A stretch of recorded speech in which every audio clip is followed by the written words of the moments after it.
are now watching Respectfully with Miss Pretty Young Thing. I'm your girl PYT, and let's get into it. So y'all, I asked everyone, okay, what shows that y'all wanted me to talk about on this channel? So y'all know we were watching Baddies before. Baddies East had just come to an end. We finally made it through that long behind season. So I wanted to see what it was that y'all wanted me to touch base on. And by popular demand, the show that we are going to be discussing today is BMF. Okay, y'all, BMF season 3 episode 1 just came out this past Friday. So we're gonna do a quick summary. Ooh, trying to interrupt me. So we're gonna do a quick summary, and then we're gonna talk about how I feel. We're gonna talk about where we think things are gonna go. And y'all, did y'all know Big Meech comes out next year? So I'm thinking by the end of this season, going on to the beginning of the next season, Big Meech should be out of jail by then. I think they said August 2025. So that is a big heads up as well. But while we are talking about this past episode, I'm going to be making a fish Alfredo. I wanted to make salmon Alfredo, but the only fish they had available at Sprouts, which is the grocery store I just came from, was Barramundi. I have 2 steak size Barramundi fish. If I'm pronouncing it wrong, please let me know, because respectfully, I tried it once and it was so bomb that I went back and I'm gonna try it for the second time. This time I got 2 slabs of that thing. So we're going to be making some Barramundi, we're going to be making some Alfredo, and we're going to be discussing the one and only BMF series. So this is going to be my first scripted series that we're talking about. If you are into the Power Universe, if you are into any Star shows, if you are into BMF, or you are into any of the things that I am going to be rolling out for the upcoming videos that I have coming, please do me a favor, like this video, comment on your favorite scenes, anything that we're talking about, any show that you want me to touch base on, subscribe to my channel, and share with a friend, of course. So let me go ahead and get started on this process. So first we gotta do a hair check. Got me a scrunchie, and let me go grab my apron. Okay, so I'm gonna grab all of my ingredients really quick, and while we get started on talking, so the way season 2 ended, we remember that it ended with Terry and Lala's character, which is the wife of the other drug dealer, their car got shot up, right? So that left on a cliffhanger, because we don't know who's alive, we don't know who's dead. We know something's about to happen, but we don't know like what's the extent of the damage on the circumstance. So it ended there, and it also ended with Meech heading over to Atlanta. So now BMF is trying to take over, the East Coast by way of Atlanta as well as Detroit in the meantime, okay? So this is where we left off. Let me go ahead and wash my hands. Listen, you don't wash your hands in your kitchen, don't talk to me. All right, so yeah, season 3, episode 1 starts from there. Here's a quick recap. So I'm gonna try my best to focus on all the key points in this episode. If I miss anything, please let me know down below. And this episode was really action-packed. A lot of different things happening on in this episode. Feel free to watch it a second time so you can catch every detail. Meech making a whole bunch of business moves, but we do know that he's been making a couple enemies in the A as well. So of course we have Terry, he's in Detroit. He's trying to run the business his way. So that's making some clashes in between the brothers, right? Let me grab some of my things. So y'all, I'm not gonna be making Alfredo completely from scratch. So I have the Ragu classic Alfredo sauce. I'm just trying to whip something up together so I have something to eat for the next 2 days. So nothing crazy. I'm gonna be adding some milk. I have cheese. I have garlic, onion, and green pepper. My Barramundi fish. And I have Italian fettuccine noodles. Let's get into it. All right. So the season does feel right now a little bit different because we're used to seeing Lamar, we're used to seeing Mickey around, but we're moving on. It's a new journey, new characters, new setting, and we're gonna see how this is gonna play out by the end of the season, especially with scenes in Atlanta. So we're gonna focus on all the key points, like I said before. And while I do that, let me get some water for the fettuccine noodles. So what did we see? The episode title, y'all, was Detroit versus Everybody.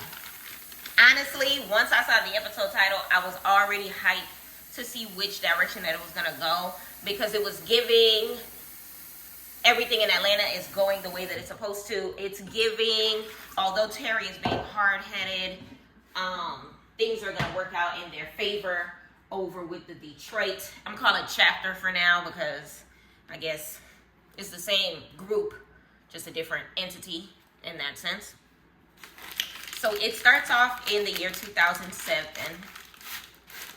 And we know that it started with Big Meech, as well as Terry, talking from jail in Detroit. So you see them going back and forth, talking about Terry got caught on the phone with a wiretap situation, and Meech is talking about taking a plea. He states that, look, they don't have nothing on me for real, but they got a bunch of stuff on you, Terry. So he's willing to take the plea, serve some time, and try to get off early if possible. Terry's like, I'm not taking no plea. He wants to go to trial. He thinks God got him. He thinks everything's going to be good. They're arguing about it back and forth because they're not seeing eye to eye. Terry's like, when are you going to take responsibility for your actions? And then from there, it cuts back to when Markeisha, that was her name, Lala's character, is the one that got shot at the end of season 2 in the car with Terry. So it pans out back to the end of episode 2. So from there, you see her getting wheeled on the stretcher into the emergency room with gunshot wounds. All right.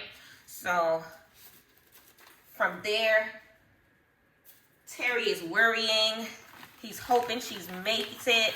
There's a chance that she's not going to make it. Wanda, which is his baby mama, was pissed off, right? So they barge in.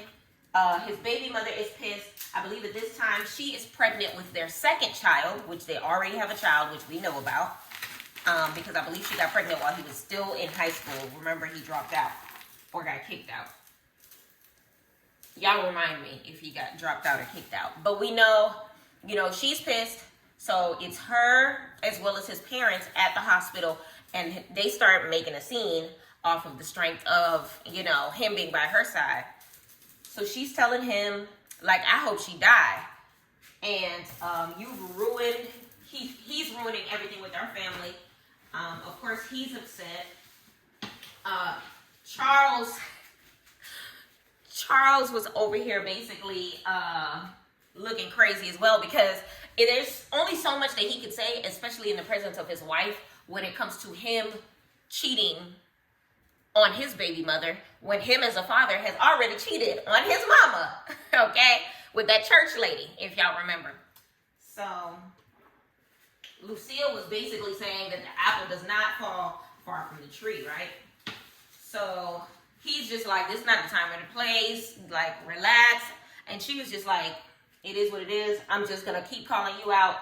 You're going to have to get over it. So Nicole is upset, which is the little sister. She said she doesn't want to lose him. He said everything is okay. He ain't going nowhere. So now we pan out into Atlanta in front of Magic City. Meech is supposed to be meeting up to Rodney, a.k.a. Neo, with the little toupee circumstance on. So we know Meech needs some help trying to set up shop in Atlanta. So he's telling him he needs some spots to clean his catch, connections with the people down there, etc. So he tells him that he can help him out, but he needs 15 bands in order to do it. And he said, you know, I'll give you 10 now, and I'll give you 5 later. And he was just like, I need all of it. Meech respects his business. Okay, fine. I'm going to give you what it is that you're asking for. So Neo, respecting that, says, all right, I'm going to show you what I'm working with. We're going to head over to the Platinum Palace. All right, get into it. So from there, that's where all the exotic chicks are at, as he describes them. So they're headed over there. All right.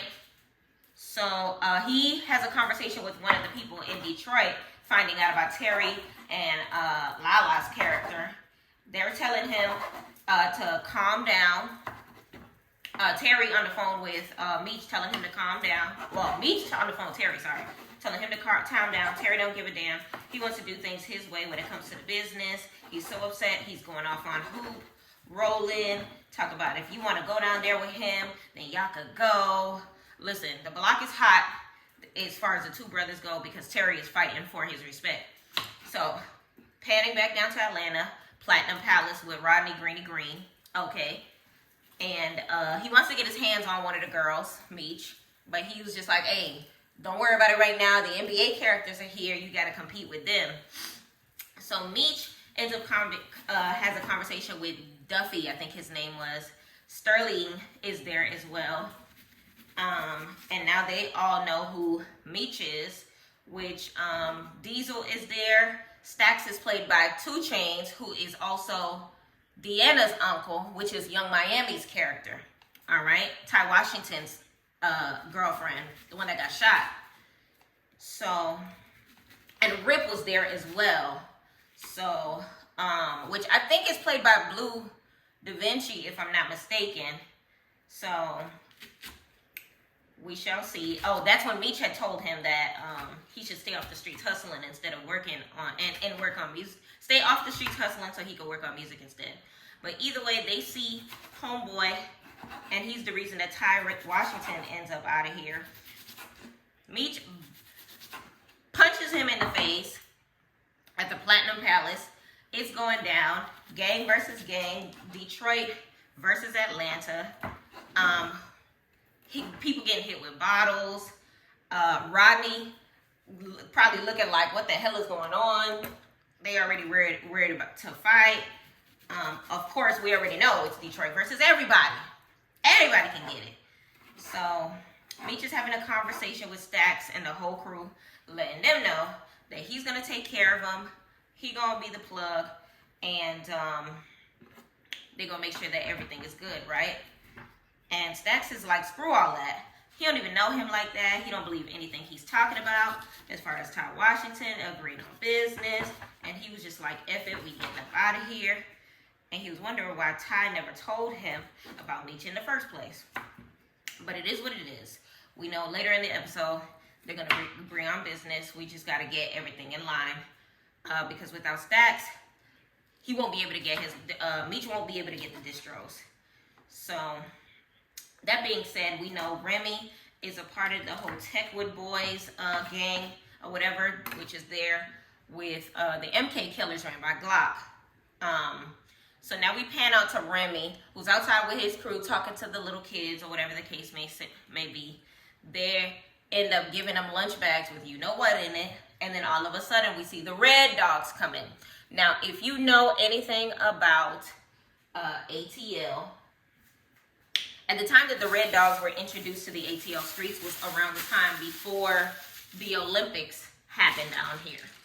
So as far as the Olympics go, what they were trying to do is erase all types of gangs, gang affiliations, gang circumstances, anything in regarding drugs and things of that nature to kind of sort of gentrify downtown Atlanta the most that they possibly could.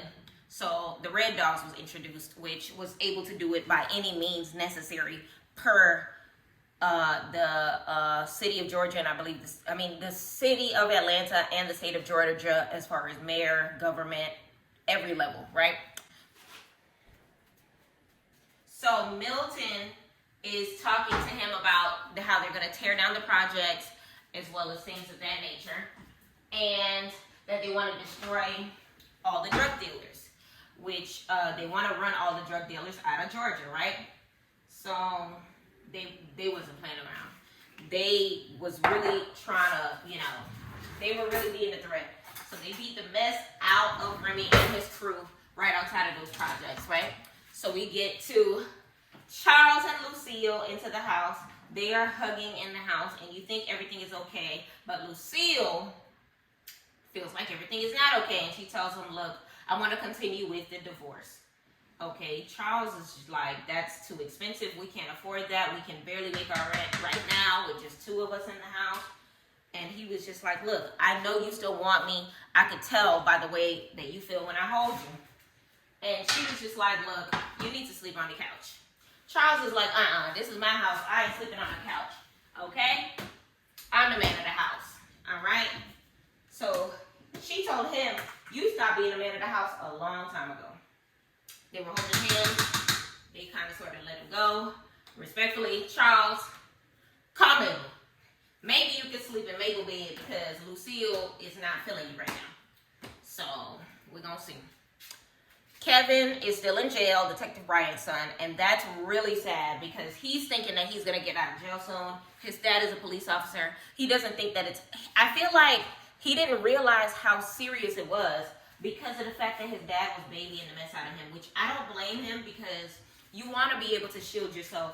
I mean, not yourself. You want to be able to shield your kids from the harsh realities of, some of the consequences that they have to face in this world, especially in a circumstance with bullying. So if y'all remember, he ended up shooting his bully, gunning him down at the park with the gun that the detective was supposed to turn into custody, but he did not. So now that's the circumstance that they're in. So he's telling his son, I'm going to get you a good lawyer. We're going to get out. He has a conversation with his partner. She's upset that he's there because, remember, she got suspended from the Drano task force because she's being investigated because of him. They were partners. So that kind of sort of, I feel like that has something to do with her taking those drugs later on in the episode, in which she took from the home of that one guy that was gunned down in the bed. I don't remember who it was. But probably to cover their tracks, right? From the last season. So we know Detective Brian was upset. Talk about Terry and B. Mickey being free, but his son being locked up. And he's extremely pissed off about that. I know he ends up taking his cartoons and comics away from him, and he feels like he's going to do what he got to do to get his lick back as far as his son goes. So we know Terry and Homeboy had that disagreement in the episode. Terry apologizes to him. We know Hoop is going to be going down to Atlanta to get some product from Meech to give down to Ty Washington's old crew. They end up linking up. Everything is good. Then we get to Sterling, and we know Sterling was worried because he was just like, what if K9 ends up snitching on all of y'all? Can we trust him? And Terry's telling him we took his connect, and he had nothing to say about it because, it was like a respect type of thing. And he's not going to snitch on me. Everything is good. But Terry does tell him that when you get eyes on Saint, let me know. Because when that happens, I want to be able to take the final shot on him. I want to be the one to get rid of him. All right? All right, y'all. So we're going to get a pause real quick just to let y'all know I done diced up my green onions as well as, not green onions, my green peppers as well as my yellow onions. And I'm adding that to the pot. It looks like my noodles are getting to a boil as well. So I'm going to be working on that. And then I'm going to go ahead and add me some garlic to the circumstance, y'all. So make sure y'all are keeping up. Y'all, disclaimer, if you haven't seen the episode, there's no reason for you to be watching this video right now. But if you did watch the episode, I'm trying to, sum it up so that we can get to the bottom of what we think is going to be coming next. And how I felt about the episode, and etc., etc. So I added minced garlic. Let me add a little bit of the garlic juice. I love garlic. And I added butter to that earlier. All right. So I'm going to let that simmer, and then once it gets to where I need it to be, I'm going to add the Alfredo sauce. So in the meantime, let's check on the noodles. So Sterling, when will not let that happen because he's going to have a conversation with Meech, and he knows Meech is going to tell him to do it himself because he does not want Terry to get caught up in any of that BS trying to get revenge for his little girlfriend, his side piece. So now you see Meech in the studio with Homeboy, and that's how we feel like that should be Blue Da Vinci's character, right? So Meech tells him that he's very talented and that once he blows up, he feels like he doesn't want him hustling anymore because he shouldn't be risking his life knowing that he could be doing a little bit more productive in the music business, right? So let me know if y'all feel like that's Blue Da Vinci's character. Now Meech does have a conversation with Sterling Black. This is where he tells him that Terry wants to take down Saint, and Meech tells him, you know, don't let that happen, right? So after that, we end up seeing Lucille. She is struggling at work once again. And Roland pops up at the house with the keys, food, flowers, looking out for Meech's mom, just like Meech told him to at the end of season 2. Told him to look out for his mama. He's just doing, you know, what he was told to do. Mr. Raw Dog Charles in the flesh was upset, laughing it off, but then he gripped him on the neck and said, give me back my keys. And don't be popping up at the house no more, right? I feel like that was just pride because it's one of those things where he just finished telling his wife that he's struggling, and his son, who does, you know, is in the drug game in Atlanta, and he kicked out of his house in the first season, is now able to provide and make his wife happier than he intends on making her. Okay? So I feel like it's a lot of pride in this situation. I feel like it's a lot of, you know, I'm the man of the house happening. It's a lot of testosterone flowing through this scene.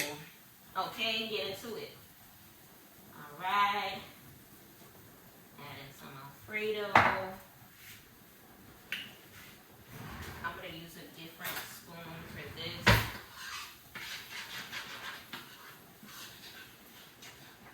So yeah, it's a lot of testosterone in this scene because I understand, like, from a prideful male perspective, he's over here trying to win his wife back. You over here bringing her the things that I really can't afford to bring her right now, i.e. flowers, i.e., you know, you get what I'm saying? Like, the way she smiled is not how she was smiling at him earlier in that scene. So basically, he feel like another man is taking care of the family, and he didn't like that, especially being the man of the house. So Meech has another conversation with Stax, but this time Stax is cool because Meech brought the product. He told him, look, I'm going to give you on this product for $25 instead of $30. And he's looking out for him because of Ty Washington and that situation. That's the conversation with 2 Chainz. So Stax, aka 2 Chainz, says, let's do business. Duffy comes in saying he took the discount. And Meech says, if anybody says anything about that discount, we know Stax is out there running his mouth. And he ends up making this deal because he wants to undercut the Miami Killers. So he want to make sure that he's moving the weight faster than anybody else, which is the whole game plan. Black Pepper. So, at this point in time, let me know what you think. Do you think 2 Chainz character can be trusted? Do you think he's going to make it out of this season alive, or do you think he's gonna get caught slipping, running his mouth in the streets? Please comment below and let me know what y'all think about that. Let me grab the pink Himalayan salt.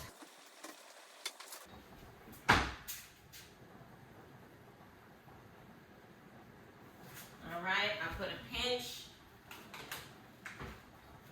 and I'm gonna drop another pinch.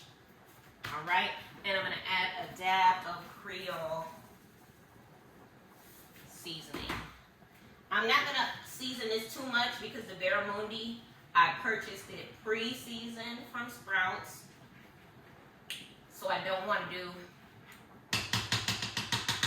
too much to this concoction. In the meantime, let's check on the noodles. All I added in the noodles was some pure olive oil. Let's just check to see if it's tender yet. Come on, noodle. There we go.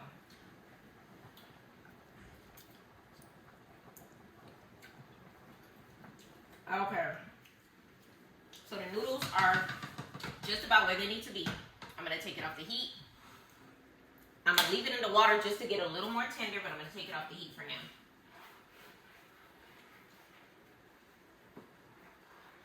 The Alfredo is Alfredoing.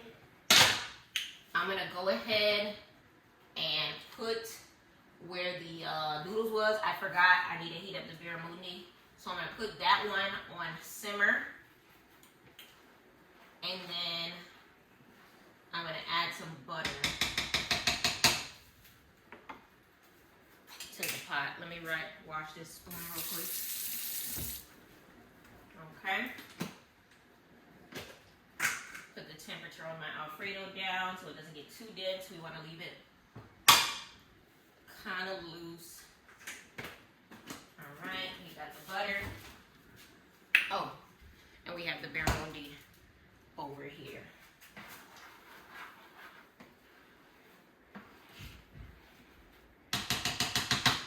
All right, so the Alfredo is starting to tense up a little bit. I'm gonna add some cheese. As soon as I'm done with this part, y'all, we're gonna talk about what happens next with that white detective lady. What's her name again?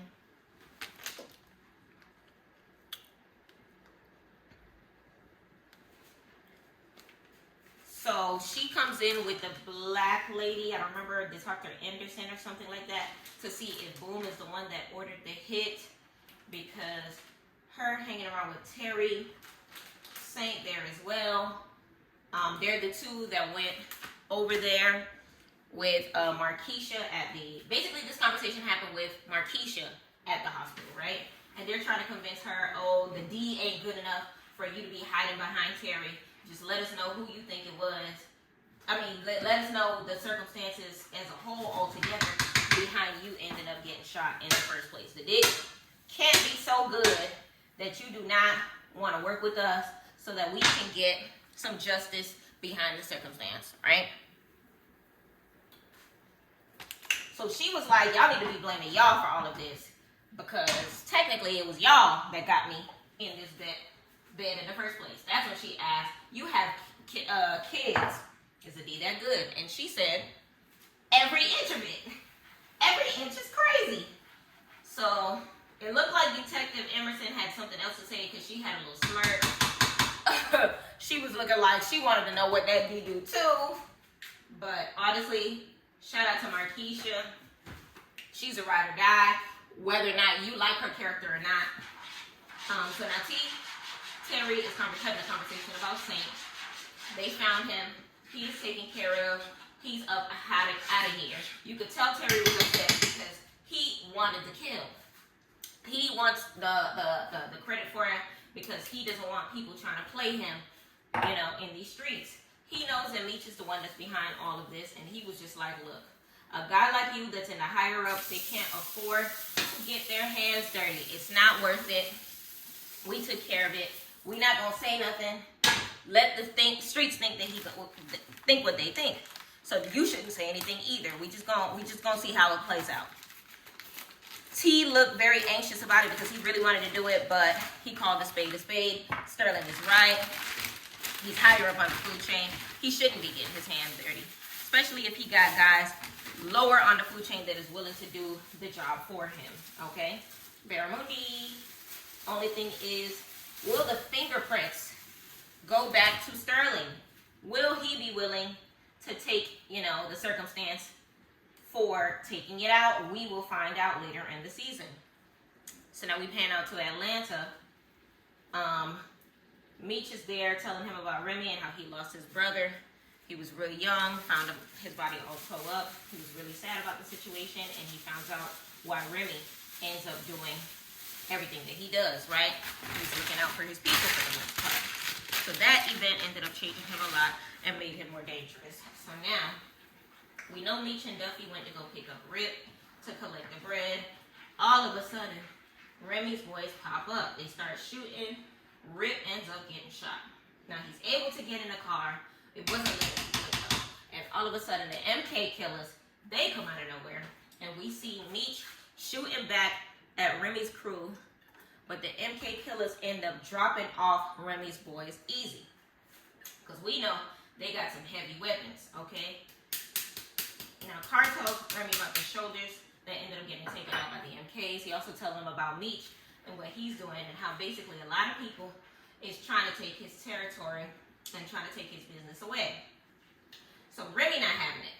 Y'all know he wants to get ready for this war, and he is not going out without a fight. So now we back to Kevin.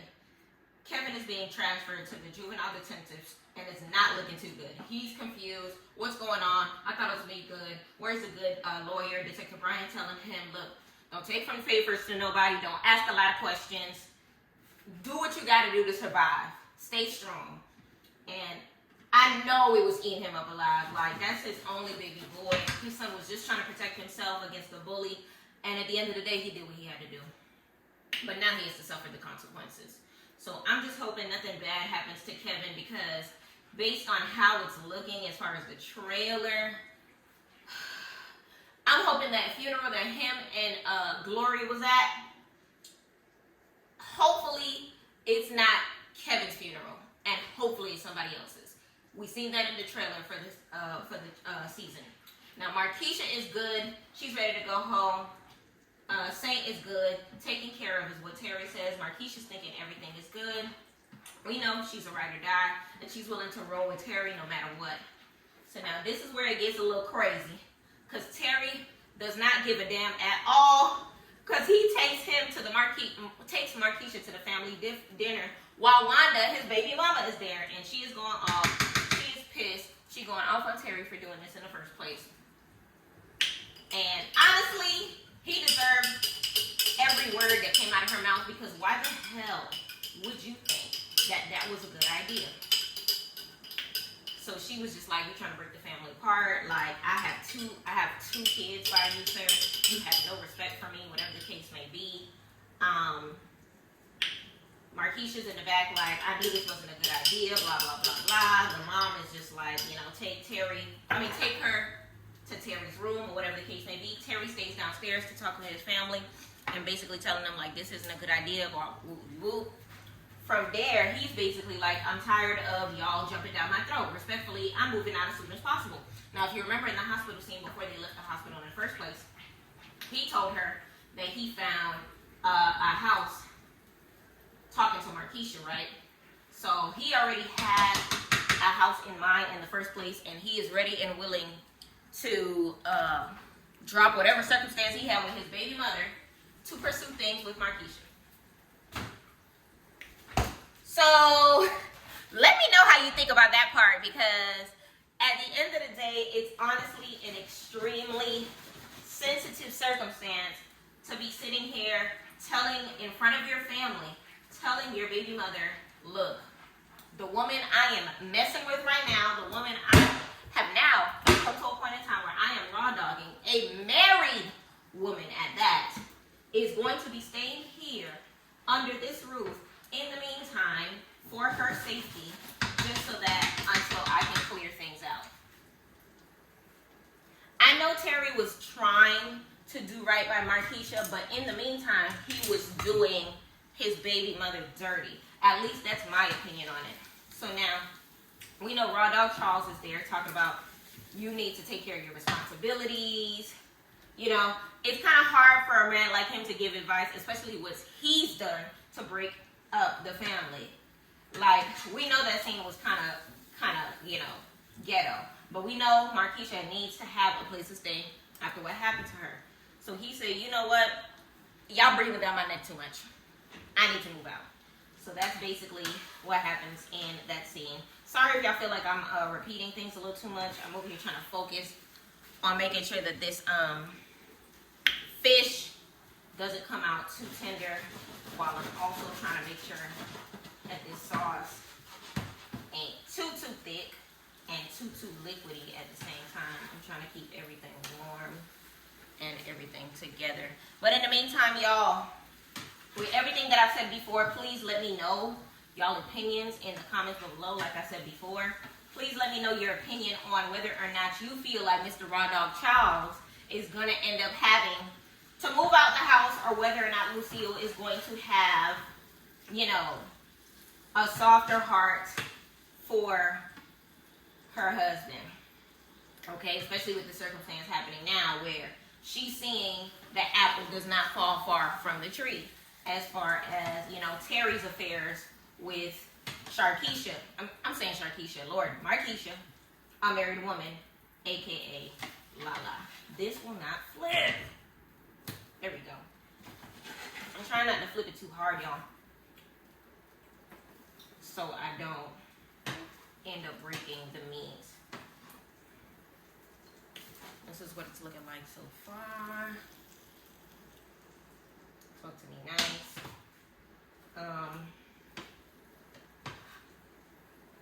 I'm gonna be taking, let me put it on medium. I'm gonna be taking the spaghetti out the water. Talk to me nice. Alright, move that to the side.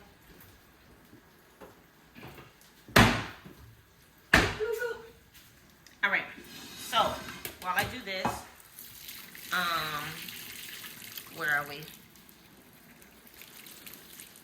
So Terry is ready to get his own place. Now we know Charles is also being told to move into Terry's old room because Lucille does not want him in her bed, in her bedroom, since he does not want to leave the house. So it's looking like he's going to stay in the doghouse for the entire season.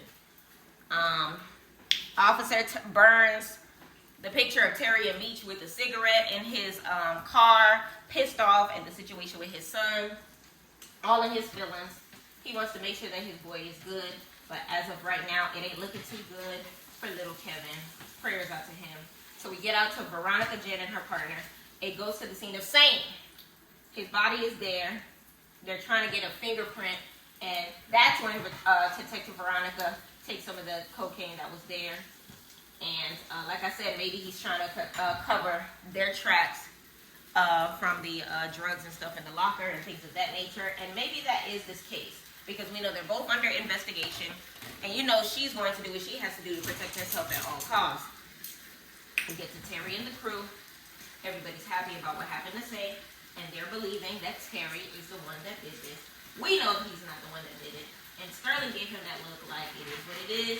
I ain't saying nothing, but we not either. And you know, Meech told Terry, I know I had to do what I had to do to protect my baby brother. You know, from the womb to the tomb. He goes through the highway system, and basically they're going to move this weight throughout the entire country. And this is only the beginning. They're about to take over the nation, right? So at the end of the episode, we know that Meech and the crew, they're going to go to this club. And they're going to try to meet this character named Glock. Now, Glock supposedly is the leader of the MKs, right? Now, Meech believes that if he goes there, has a conversation with him, then maybe he can get cool with him, and they can be business partners.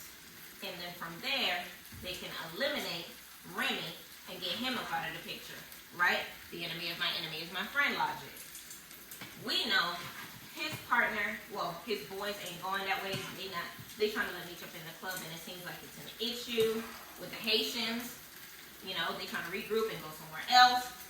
But as they're leaving, we see Remy pops up out of nowhere, pulls up, and then grabs Dice out of the car, throws his body on the ground, letting them know what time it is, and letting them know that he's not going out without a fight.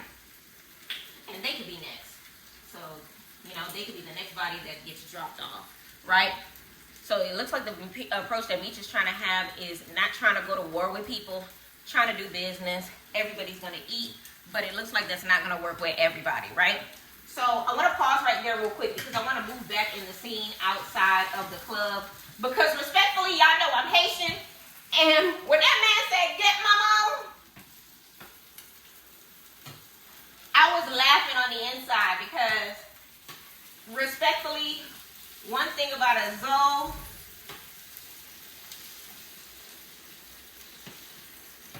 if you don't know the curse words in our language, you do not know the severity of how funny that scene was, okay?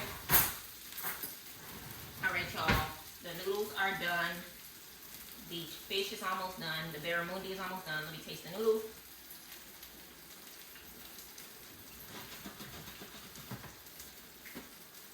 The noodles are noodling. I need just a little more spice. So I'm gonna add light paprika. Nothing crazy, because I am not, you know, looking forward to a burnt bottom lip. Mix that up a bit.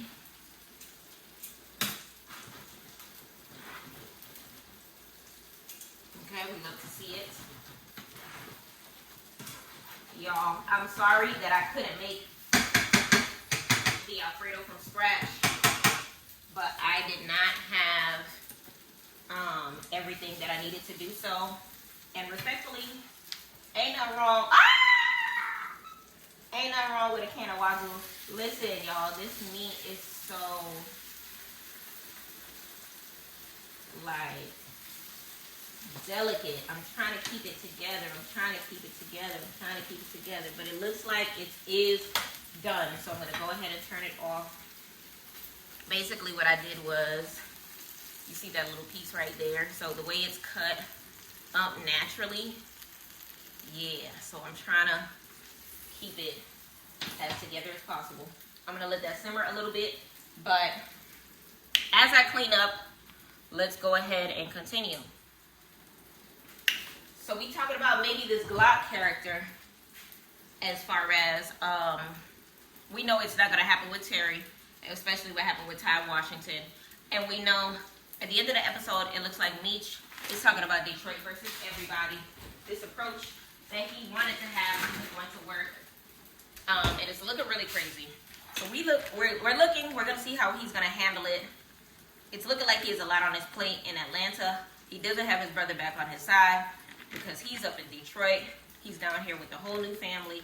BMF is going to see how it's going to navigate everything in order to take over everything.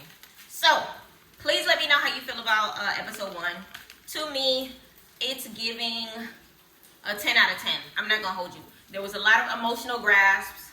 The build up from where it ended at the cliffhanger at the end of season 2 was amazing, how they tossed it together. The audacity was real as far as Terry, as far as Raw Dog Charles, aka his daddy, as far as everything as a whole. The touch with the Haitians speaking Creole, chef's kiss, the looks that they did, how they made Atlanta look as in the past as possible with the project scenes and things of that nature, I thought was a very, very good touch, because, you know, even when they showed the high-rise view, they took away a lot of buildings that aren't there anymore. So I actually appreciate that, because you know how sometimes you'll see scenes in movies that are supposed to look like the old school version of a town, but they forget certain touches and things of that nature.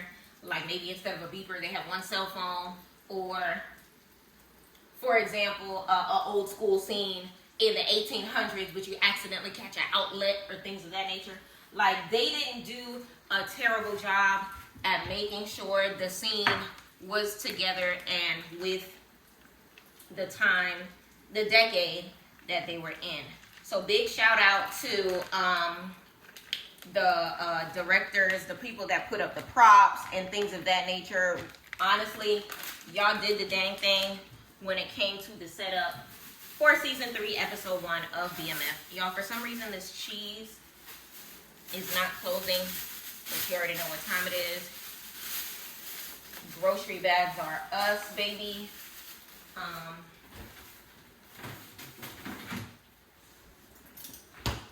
Don't mind me as I do a little light cleaning of the area. My dishwasher is full, so I'm gonna have to pull those out.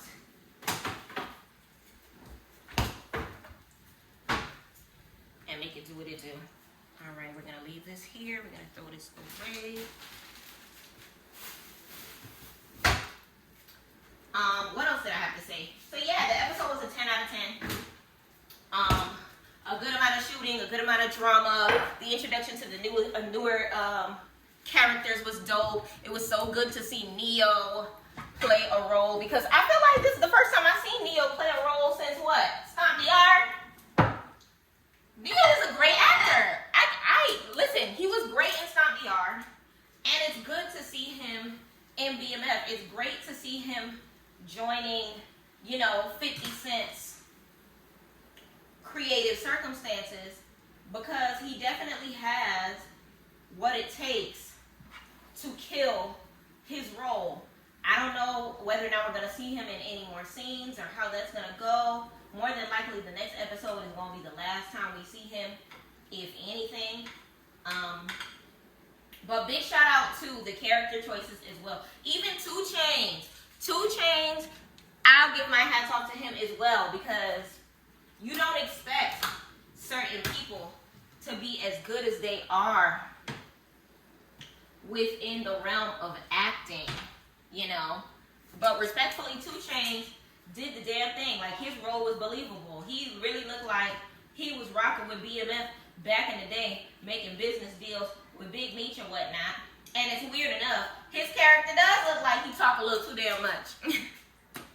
So, honestly, big shout out to the casting directors, whoever selected 2 Chainz and Neo. Hats off to you. You already know 50 Cent probably gonna take credit for all of it. Y'all, isn't it gorgeous? So we have the Barramundi on a light bed of Alfredo. And we're gonna see what this is talking about. Okay. Y'all, as the episode comes to an end, like I said before, let me know what you have to say about the episode on a scale of 1 to 10. Let me know how you feel as far as Charles being in the doghouse. Are they going to get a divorce? Are they not going to get a divorce? How you feel about Terry having the audacity to bringing his side piece over to his family's house with his baby mother there while she is carrying their second child. Let me know how you feel it's going to go down with Meech. How that's going to play to the end of the season, because you see how the season began with Terry and Meech behind bars trying to figure out whether or not he should cop a plea or not in the circumstance. Now, we know Meech is behind bars now, but is the episode going to push through to that scene? I'm not sure. I don't know how they're going to make that part make sense. How do you feel like the officer's child is going to go, especially knowing that later on in the season, there's going to be a funeral that he will be attending? Is it going to be his son's? Y'all, let me know what you think about this episode. Let me know what you think about this dish. Like I said before, I got it from Fresh Food, Barramundi fish. It was actually on sale for $3.99, but I think it runs regularly for $5.99. I used the, what kind of noodles was it? Was it fettuccine? Yes, it was. I used fettuccine noodles. I did it the quick way with the Ragu Classic Alfredo sauce, but I added Cajun pepper, black pepper, pink Himalayan salt, as well as paprika, I believe it was. And the Barramundi comes pre-seasoned. I love the seasoning that it naturally comes with, so I didn't add anything to that. As far as the seasoning it comes with, it's a black garlic marinated. It comes with black garlic, which is marinated, which comes with canola oil, salt. It has light turmeric, soy sauce, brandy vinegar, garlic powder, onion, black garlic, onion powder, spice extract, and parsley. Honestly, the flavor of all that together, chef's kiss. It is wonderful. And in the meantime, y'all, I'm going to go ahead and set the rest of this to the side so I have something to eat for tomorrow. I made about another day's worth, and I have a little bit of pasta on the side, which I do have another protein in the fridge. I think I have some shrimp, if I'm not mistaken. And I wanted to go ahead and make this for y'all. Fun fact, my first dish that I cooked on live was spaghetti. My second dish that I cooked on live was the jerk chicken with the rice and the greens, right? Shrimp Alfredo was supposed to be my first dish for YouTube, but I recorded an hour-long video and only 7 minutes and 14 seconds went through. So I was talking to myself the entire time. So I've actually changed the mode of how I record so I can know, how much battery I have left and things of that nature. So I'm trying to get better with this circumstance. So I'm glad I finally got to make some Alfredo. I'm so mad because last time, the video that never recorded, I made the Alfredo from scratch. So the next time that I make Alfredo, I'm gonna try to make sure that it's a shrimp Alfredo that I make from scratch rather than using the classic ragu sauce, pre-made Alfredo, and we're gonna see how that goes. In the meantime, I'm gonna tear this up. And where's my fork? If you liked this dish, please comment on it as well. If you try this dish, please comment as well. If you end up going to your local Sprouts, buying some Barramundi, or even buying it yourself from scratch and you want all the seasonings to it, type that in the comments as well. In the meantime, like I said before, y'all, I am starving. This looks amazing. We about to eat. Until next time, y'all, the next episode, season 3, episode 2, will be coming out this Friday on Starz. Feel free to download Starz if you do not already have it, as far as being able to keep up with BMF and all of the other shows that I plan on watching. If you have more shows for me to watch, feel free to type those in the comments and will. Until next time, y'all, bon appetit, respectfully.